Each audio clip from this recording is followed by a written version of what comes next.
US stocks are going to crash this week. Honestly, I am completely immune to this kind of talk by now. Granted, the market does have legitimate reasons to flush this week. We are looking at a holiday shorter, 3.5-day trading week right in the middle of institutional half-year rebalancing, meaning liquidity is going to be incredibly thin. On top of that, we have heavy macro events and data. If Thursday payrolls come in ugly, or if Wash leans hawkish at the ECB forum, institutions can easily weaponize this narrative to dump, which could very well trigger flash crashes in certain sectors. But a one-way catastrophic meltdown is highly unlikely because two key data points are explicitly telling you the current market panic is massively overextended and institutional smart money hasn't actually left the building. Look at the sentiment gauge. The CAN Fear and Greed Index has plunged straight back to 25, flashing extreme fear once again. Even more extreme, the put and call ratio spiked to a high of 1.12 last Friday. To put that in perspective, during the absolute height of market panic back on March 30th, this ratio only hit 1.07. History has proven time, and again, when extreme fear and put buying spike together, it usually means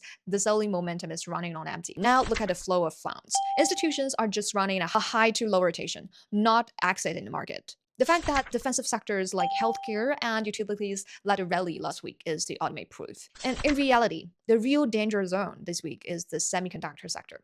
Between the payrolls data and Wash upcoming speech, the entire sector is likely to get whipped around in a brutal shakeout. As a high multiple core and the engine of this entire bull run, semis are hypersensitive to macro interest rates. After last month's payrolls print, rate cut expectations got slammed, triggering a brutal pullback across the entire sector. While this upcoming print likely won't be too wild, we still have to guard against a sudden flush. Furthermore, even more than the payrolls, Wash's speech at the ECB forum on Tuesday demands your full attention. The ECB forum is never an official policy window. Instead, it's an ultimate testing ground for central bankers to fill out the market's pain threshold. We've been tracking the Fed's playbook of constructive ambiguity and downplaying the dot plot that Trump-style dove in hawkish clothing. This ECB forum is where we see the real cards. If Wash drop an unexpected hawkish bomb here, it means the Fed's internal anxiety over inflation runs far deeper than what the market has pricing. That kind of expectation gap, colliding with razor-thin liquidity, will deal a far more devastating blow than any payrolls means. Conversely, if he keeps playing defense and stays vague, the market will likely interpret his silence as dovish and spark a relief rally. But even if semis get hammered over the next couple of days on headlines noise, make no mistake, this is not the end of the AI secular trend.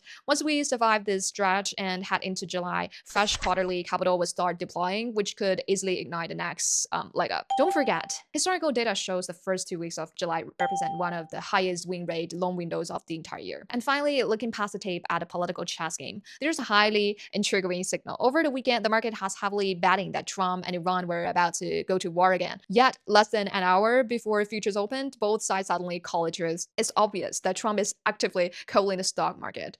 He simply cannot afford a real crash at this critical juncture.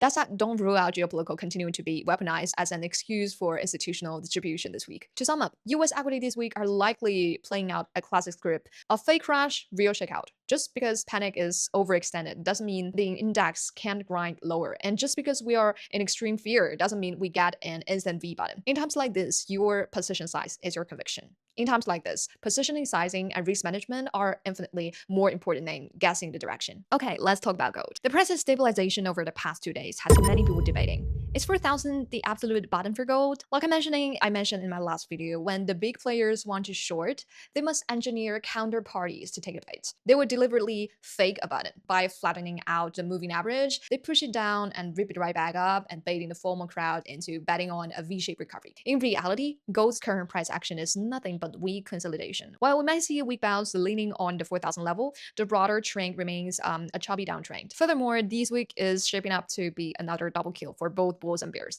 A key reason is the last non-farm payrolls blew past expectations, giving the market a solid scare, and therefore expectations won't be set too high for this Wednesday data. So if the data simply meets expectations, it could easily trigger a sharp upward squeeze. Then there's Wash's upcoming speech. He's cunning veteran. Speaking at the ECB on Tuesday, he will highly likely be ambiguous, giving zero clear signal. For us, clear-cut good or bad news is easy to price in. The real danger is this neither hawk or nor doff rhetoric. It's exactly what causes short-term capital to repeatedly misjudge and get chopped up in the tight range. Okay, now for the million-dollar question everyone is asking. When will gold actually button out? Here are the benchmark to watch. First, when social media gets flooded with people cutting their losses.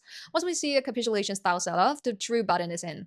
We've seen hints of this over the past week, but no massive capitulation just yet. And second, the market needs to build a solid base over a long time frame, not just a 2-day stabilization. This is trading 101. Real buttons are built, not gassed. And third, watch the price action of silver. Silver is gold's leading indicator. If it stabilizes first and reclaim key moving average, gold will ignite its next run. But looking at the current tape, it is still way too early to call it button. I also want to share a take from renowned analyst Dartson. He's more optimistic, believing this precious metals pullback is nearing its end. But before the true button hits, the market might deliver one last scare. He project a major law cut from in the coming weeks, right around mid-July. And finally, a quick word on crude oil. Many have stopped paying attention, but I see it as a critical hidden variable. At some point, it will shock both equities and gold. Although current oil prices seem desensitized to geopolitics, drifting closer to supply and demand fundamentals, knowing in playbook of Trump and Iran, we might see a repeat of this script. Keep the peace Monday through Friday and start firing on the weekends. So therefore, absolutely do not blindly short crude at these levels